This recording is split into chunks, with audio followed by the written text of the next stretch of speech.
আমার মহাপ্রভু নিজ ঘরে এসে মাতৃ চরণ দুখানা জড়িয়ে ধরে প্রণাম করছে। কেন করলেন না? জগৎ শিক্ষার জন্য। নিজে আচারিত ধর্ম প্রভু সকল জীবকে শেখায়,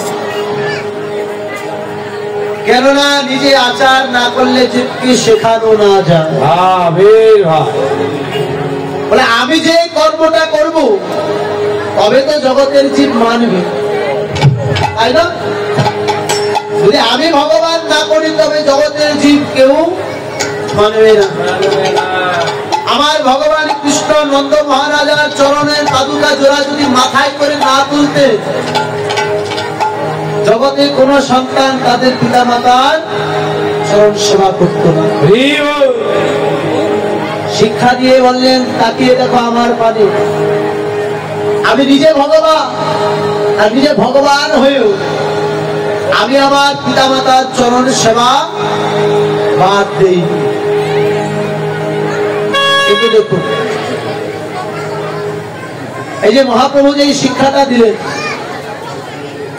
বারবার করে বললেন পিতা মাতার ভজন করো, পিতা মাতার সেবা পূজা করো, পিতা মাতার চরণের সেবা করো, পিতা মাতাকে কষ্ট দিও না, পিতা মাতার অন্তরে যেন তোমার দ্বারা কোনো আঘাত না লাগে, তোমার দ্বারা যেন পিতা মাতা এই জগতে দুফোঁটা নয়নের জল না ফেলে, সেদিকে লক্ষ্য রেখো, সেদিকে দায়িত্ব রেখো। পিতা মাতার সেবা করা সন্তান হিসেবে আমাদের কর্তব্য, দায়িত্ব, তাই না? মাগো, যাদের ঘরে পিতা মাতা আছে, শ্বশুর শাশুড়ি আছে, প্রত্যেকের উচিত নিজ নিজ পিতা মাতার চরণের সেবা করা। মনে রাখবে, পিতা মাতার চরণ সেবা বাদ দিয়ে আপনি যাকেই ডাকেন না কেন, সে ভগবান হোক হোক কোন দেব দেবতা, কোনদিন আপনার ডাকে সন্তুষ্ট তিনি হবেন না। পূজা তো আমরা জগতে সবাই করতে পারি। বলেন, মন্দিরে গিয়ে কাঠ মাটি দিয়ে যে প্রতিমা, সেই প্রতিমার চরণে সবাই পুষ্পাঞ্জলি দিতে পারি, কিন্তু নিজের ঘরে যে মা আছে তার চরণে ভজন বা দিতে পারি। যারা ঘরে মাতৃ পূজা করে তাদের তো হচ্ছে প্রকৃত পূজা। কেন? যদি তাই না হবে, বর্ধমান জেলার ছোট্ট একটা গ্রাম চুরুলিয়া গ্রামে জন্ম নিয়েছেন, তবে তিনি হিন্দু নয়, মুসলিম পরিবারে জন্ম নিয়েছেন। তিনি হচ্ছেন আমাদের দেশের বিদ্রোহী কবি কাজী নজরুল ইসলাম। তিনি বলে গিয়েছেন, দেখো জগতের জীব, কার পূজা করো মনে রেখো, ঘরের প্রতিমার মাঝে ওই মন্দিরের প্রতিমা বিরাজিত।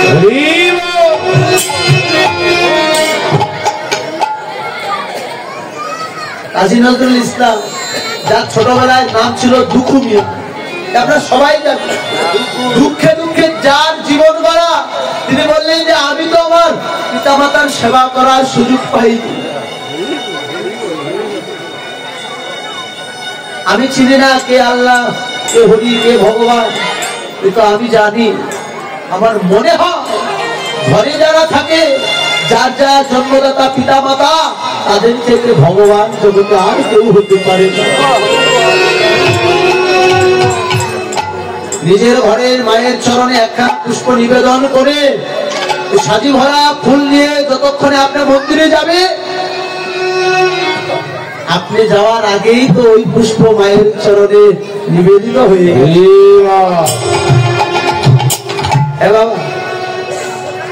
তাই তো বারবার করে বললেন, কৃষ্ণ ভজনে যদি তোমার রতিমতি আনতে চাও, তবে ঘরে পিতা মাতা থাকলে তাদের সেবা পূজা করো। এ ধর একবার হারিয়ে গেলে সারা জননী মা হবে। বাবা, আপনারা যারা গিয়েছেন ভারতের উত্তরপ্রদেশে, জায়গাটার নাম হচ্ছে গয়া, যেখানে পিতামাতা মারা গেলে পিণ্ডদান করা হয়। তো বাবা দেখুন, গয়া ধামে অনেক মানুষ আছে যারা কাঙাল ভোজন আয়োজন করে। তা আমরা ওখানে গিয়ে দেখলাম অনেক বাবাজিরা বিষ্ণুপাদ মন্দিরের সামনে কাঙাল ভোজন দিচ্ছে।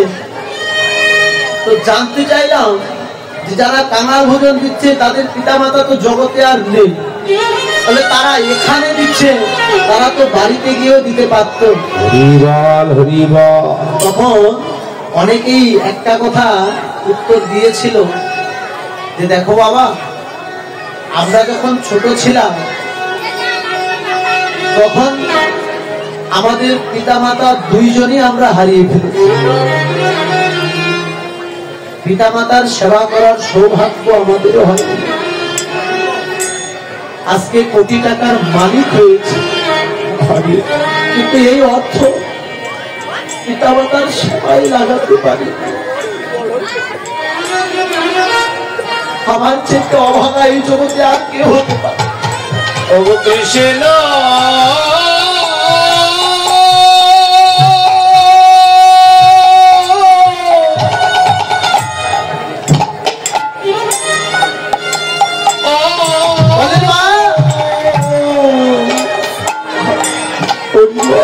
পিতামাতা হলো বট গাছের ন্যায়, যত বৃক্ষ যত বৃত্ত হোক, ছায়া কিন্তু সে কোনোদিন শীতল ছাড়া দেয় না, তার ছায়াটা সর্বদাই শীতল হয়। এই জগতে ভগবানের পরে যদি কেউ কাউকে ভালোবাসে, সেটা হচ্ছে একমাত্র গর্ভধারিণী মা, যাকে আপনি কোনো কিছু না দিলেও তিনি আপনার জন্য মঙ্গল কামনা করে। চলে যাবেন বিশ্বাস না হোক, চলে যাবেন বৃদ্ধাশ্রমে। আজও অনেক মাতা আছে, অনেক পিতা আছে যারা নয়নে দেখতে পায় না, আপনি তাদেরকে দেখবার জন্য যাবেন, আপনার চরণের সেই শব্দটা শুনে তারা দুটি বাহু এখন পর্যন্ত বাড়ায় দেয়। কেন না তাদের অন্তরে বিশ্বাস, খোকা তাদের বুঝি নিতে এসেছে।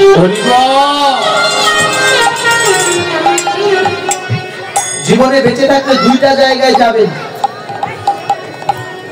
আমি ছোট মানুষ কথাটা বলে গেলাম, দুই জায়গায় যাবেন। একটা হলো শ্মশান ঘাট, আরেকটা হলো বৃদ্ধাশ্রম। এই দুই জায়গায় যাবেন, জায়গাটা পরিক্রমা করবেন, তখন বুঝতে পারবেন জীবনের আসল মূল্যটা কি। শ্মশানে যাবেন, সেখানে গেলে বুঝবেন ধনী মানি জ্ঞানী গুণী বড় ছোট সবাই পুরে এক মুষ্ট ছাই হবে না বাবা। আরে চারটা ছেলে বাবা, চারজনায় দূরাতে দূরাতে করে পিতাকে শ্মশানে নিয়ে পুরে ছাই করে দিয়েছে এক মুষ্টি ছাই। অথচ সেই চার ভাই সেই পিতার অর্থ সম্পদ নেওয়ার জন্য তারা ভাগাভাগি করতে গিয়ে এক ভাই আরেক ভাইকে আঘাত করছে। তারা পরিণামটা ভুলে গেছে। তোমার পিতার পরিণামটা 13 দিন আগে কি হয়েছে। বাবা, আজকে আমি আপনি যে পিতা মাতাকে কষ্ট দিচ্ছি, আমরাও পরিণাম ভুলে যাই। তাদেরকে আমরা যেই কষ্টটা দিচ্ছি, ওই কষ্টটা ভগবান না করুক আবার আমার আপনার জীবনে। বাবা, জগতে যাই কিছু করে, পিতা মাতাকে কোনোদিন কষ্ট দেবেন না। আপনি অসুস্থ হলে আপনার মা আপনার বাবা সারা রাত থেকে আপনার জন্য গণিতের কাছে প্রার্থনা, ভগবানকে ডেকে বলে প্রভু আমার জীবনের বিনিময়ে হলেও তুমি আমার সন্তানকে রক্ষা করো। অনেক পিতা মাতা দেখবেন 5-10 বছর হয়ে যায়, তাদের সন্তান হয় না, মন্দির মঠে গিয়ে আচল পেতে ভিক্ষা চায়। ভগবান জগতে সব দিলে একটা সন্তান কেন দিলে না? একটা সন্তান এমন ধন হারিয়ে গেলে আর কোনদিনই খুঁজে পাবো না। জগতে এখন তো তারা জানে যারা হারাইছে,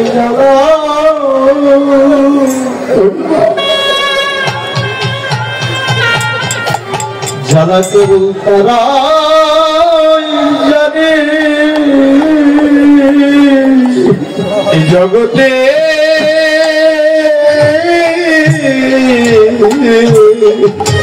যারা হারাইছে জ্বালা, এই ধন যারা হারাইছে জ্বালা,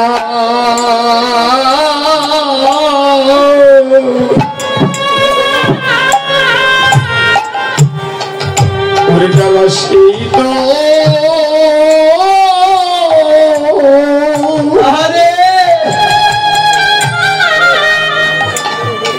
জ্বালা সেই তো জানে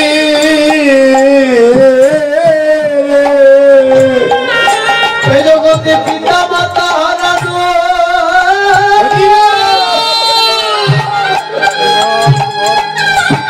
জগতে সন্তান হারানো, জগতে কি যে জ্বালা,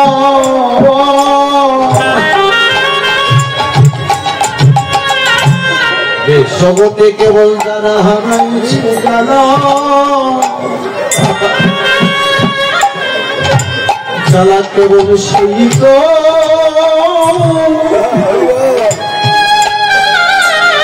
কেবল সেই তো জানে এই জগতে পিতা মাতা হারানো,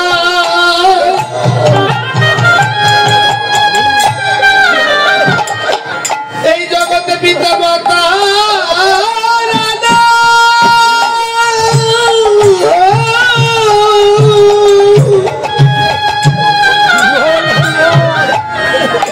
বলে ওই না কি যে জ্বালা, এই জগতে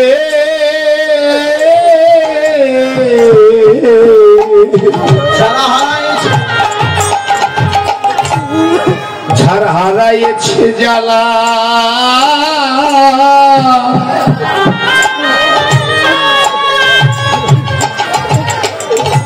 এ জ্বালা সেই তো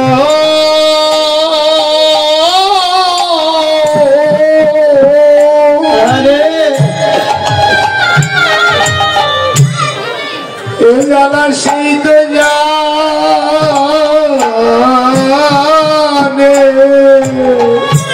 একবার করো করো মাতৃ ভক্তি,